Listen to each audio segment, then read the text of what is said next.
রাষ্ট্রসমূহ রয়েছে তারাও প্রশংসা করতেছেন। তিনি হলেন আমাদের শহীদ প্রেসিডেন্ট জিয়াউর রহমানের সুযোগ্য সন্তান এবং বারবার নির্বাচিত আমাদের সাবেক প্রধানমন্ত্রী মরহুমা খালেদা জিয়ার সন্তান। তিনি তার বাবার প্রতিশ্রুতিগুলো বাস্তবায়নের জন্য নিরলসভাবে কাজ করে যাচ্ছেন।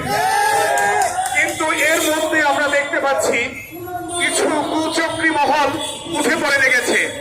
তার সেই উন্নয়ন কার্যক্রমগুলোকে বাধাগ্রস্ত করার জন্য তিনি যে বাংলাদেশকে আগামী দিনের নেতৃত্ব দিয়ে একটি উন্নত বিশ্বের মর্যাদা দান করবেন, সেখানে তারা বাধাগ্রস্ত করতেছে। আমরা এক তীব্র নিন্দা ও প্রতিবাদ জানাই। আমরা আমাদের প্রধানমন্ত্রীকে সময় দিতে হবে। ইনশাআল্লাহ আপনাদেরকে আমরা বলে যাচ্ছি, আগামী 5 বছরের মধ্যে আমরা সিঙ্গাপুরের কাতারে চলে যাব।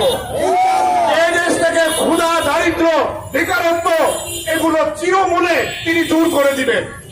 তিনি আমাদেরকে সেই আশার আলো দেখিয়ে দিয়েছেন। তাই এই সরকারকে আমাদের সর্বাত্মকভাবে সহযোগিতা করতে হবে। কোন ধরনের বিশৃঙ্খলা করা যাবে না। আর এই বিশৃঙ্খলা যারা করবে তাদেরকে আমরা দাঁত ভাঙা জবাব দিতে প্রস্তুত আছি। এইভাবে সবাইকে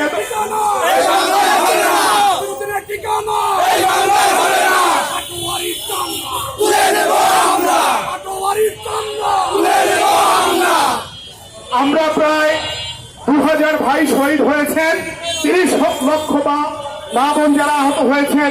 আমাদের কারো চোখ নেই, হাত নেই, পা নেই, এখনো আমরা মেডিকেলের বেডে কাতরাচ্ছি।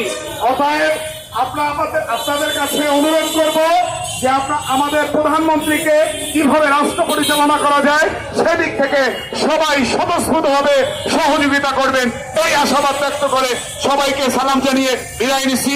আসসালামু আলাইকুম। দর্শক, জাতীয় প্রেস ক্লাবের সামনে এই বিশাল ধন্যবাদ তাদেরকে